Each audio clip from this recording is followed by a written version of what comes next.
Hello, can you hear me, Uncle? Yeah, yeah. Hốt ได้ยินแล้วนะพี่มวด hốt chôn mà này. บานลือปกบัตร Lư โจร lư ปกโจร lư ปกบัตร lư lư คือ nè. บาทปกบัตร Nè. บาทปกบัตร Yeah. ถามว่าเป็นยังไงบ้างสุขภาพดีหรือเปล่า គាត់ក្មួយសុំសួរពុកមាថាមិនដែរសុខភាពល្អអត់សុខភាពមិនដែរ Ở đây đó đây sum ở cun ngày ấy bồn ở bốc phong. สุขภาพแข็งแรงดีครับ โอเคค่ะบอกว่าวันนี้ได้คุยกับพี่มวดเรื่องชายแดนบอกว่าก็เข้าใจตรงกันว่าทั้งท่านฮุนเซนทั้งอิงก็อยากให้2ประเทศสงบสุขค่ะ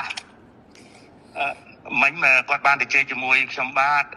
នៅសន្តាគារហើយបានឯកភាពគ្នាដោយអ្វីដែលពុកបានប្រាប់ថាចង់បានសន្តិភាពស្ថិរភាពប្រទេសទាំងពីរពុកបាទ บอกว่าไม่อยากให้อังโคไปฟังคนที่เป็นฝั่งตรงข้ามกับเราเพราะว่าพอไปฟังฝั่งตรงข้ามอย่างพวกแม่ทัพภาค2เนี่ยค่ะเป็นคนของฝั่งตรงข้ามหมดเลยซึ่งพอไปฟังนั้นเสร็จก็ไม่อยากให้ท่านรู้สึกไม่ชอบใจหรือโกรธเพราะจริงๆแล้วไม่ใช่ความตั้งใจของเราเลยค่ะគាត់ថាសូមអនុញ្ញាតពីពុកថាពុកកុំឲ្យ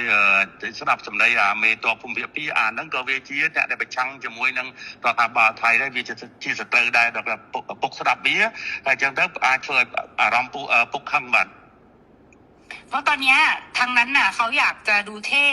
เขาก็จะพูดอะไรออกมาที่มันไม่เป็นประโยชน์ต่อประเทศชาติค่ะแต่ว่าจริงๆที่เราต้องการเนี่ยคือต้องการความสงบสุขให้เกิดขึ้นเหมือนตอนก่อนที่จะปะทะกันตรงชายแดนนะคะមេតបភូមិភាគហ្នឹងវានិយាយចង់ឲ្យលយខ្លួនវាចង់នេះសាង rating មកវាហើយទៅធ្វើឲ្យប៉ះពាល់ដល់តំណែងប្រទេសទាំងពីរយ៉ាងធ្ងន់ធ្ងរពុកបាទដែលយើងប្រទេសទាំងពីរគឺចង់បានស្ថិរភាពនិងសន្តិភាពដូចអ្វីមុនព្រឹត្តិការណ៍កើតឡើងពុកបាទบอกว่าให้ท่านฮุนเซนเห็นใจหลานหน่อยเพราะว่าตอนนี้คนในประเทศไทยเขาไล่เราไปเป็นนายกที่เขมรหมดแล้ว